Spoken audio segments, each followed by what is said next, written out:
Welcome to this investigative journey, based on the report by John Simon dated January 24, 2026. Today we delve into the mysterious world of secret societies and their alleged influence on power, rights, and the very fabric of society. The report, titled Jekyll and Hyde, explores the concept of taking by force, actions that violate legal and constitutional rights. Some even call this a blessing, but for many it's a source of exploitation and loss. Let's set the stage for a deep dive into the connections between secret societies, political power, and personal tragedy. Report introduces two symbolic figures, the Jackal and Hyde. The jackal is described as a cunning scavenger, thriving on the success of others, while Hyde refers to a tanned or prepared animal skin, symbolizing transformation or disguise. These figures represent the dual nature of secret societies, both predatory and hidden.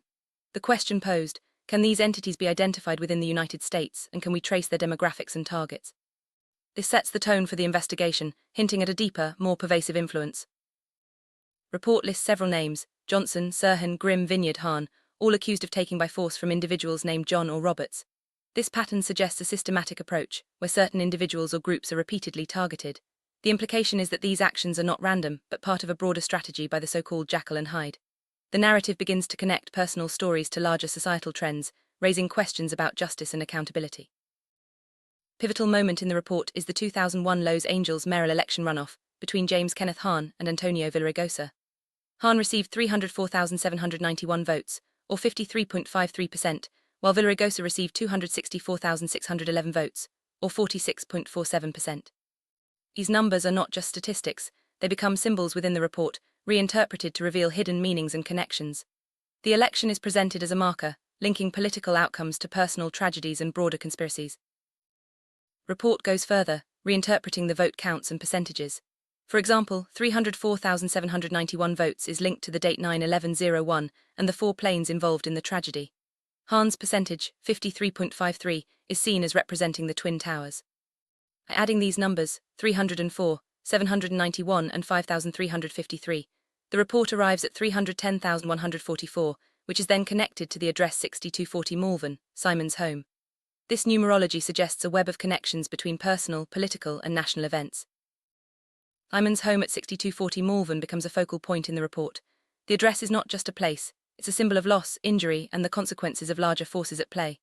The report claims that the events surrounding the purchase of this home led to the loss of life, liberty, children, and business for Simon, extending over 26 years. This personal tragedy is woven into the broader narrative of political manipulation and societal exploitation. Report draws a direct line between Simon's personal losses and the national tragedy of 9/11. It suggests that the 2001 LA mayoral election and the events of September 11th are intertwined, with Simon positioned as a scapegoat for the aftermath of the attacks. This connection is presented as evidence of the Jackal and Hyde's influence, using individuals as pawns in a larger game of power and control.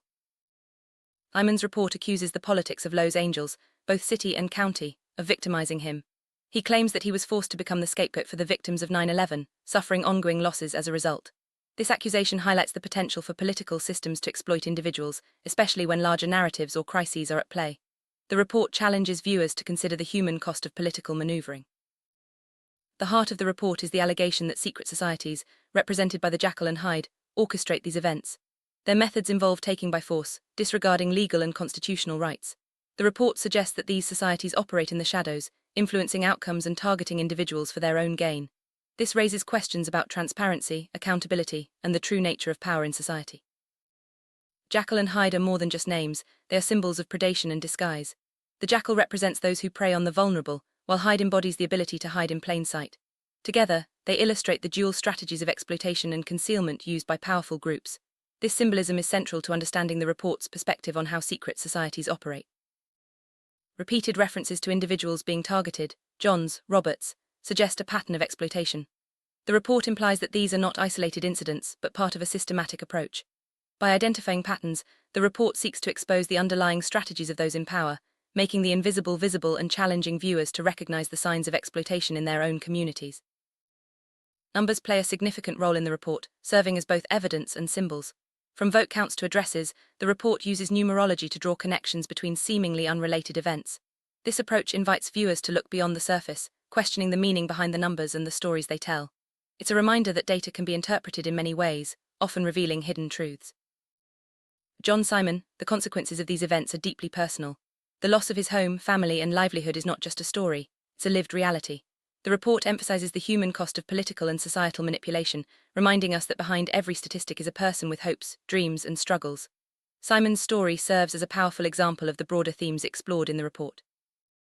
The concept of the scapegoat is central to the report. Simon claims he was made the scapegoat for the victims of 9/11, bearing the brunt of blame and suffering as a result. This mechanism is often used by those in power to deflect responsibility and maintain control. By highlighting this dynamic, the report encourages viewers to question who benefits from scapegoating and at what cost. The report accuses political leaders and systems of manipulating outcomes for their own benefit. Whether through elections, legal actions, or public narratives, the suggestion is that power is maintained through deception and force. This raises important questions about the integrity of democratic processes and the protection of individual rights. The report challenges us to remain vigilant and demand accountability from those in power. Notable detail in the report is that James Kenneth Hahn, the winner of the 2001 mayoral election, is now a sitting Los Angeles County judge. This transition from political office to judicial authority is presented as significant, suggesting continuity of influence and power. The report questions whether justice can truly be served when those in power move seamlessly between roles, potentially carrying biases and agendas with them. The report ends with a direct challenge to Judge Hahn, asking if he would like to make a statement. This call for accountability is a recurring theme, emphasizing the need for transparency and responsibility from public officials. The report serves as a reminder that those in power must answer to the people, especially when allegations of wrongdoing and exploitation are raised. This investigative report offers valuable lessons about the dangers of unchecked power, the importance of vigilance, and the need to protect individual rights. By examining the connections between personal tragedy, political events, and secret societies, the report encourages viewers to think critically about the world around them. It's a call to action for greater awareness and engagement. For John Simon and others like him, the struggle continues. The report highlights the long-term impact of exploitation and injustice, reminding us that the fight for rights and recognition is ongoing. It's a story of resilience in the face of adversity, and a testament to the power of speaking out. The journey is far from over, and the search for truth and justice remains as important as ever. As we reflect on the findings of this report, we are reminded of the complex interplay between power, justice, and individual lives.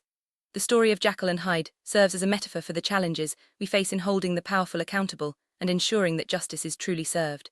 It's a call to remain vigilant, question authority, and stand up for what is right.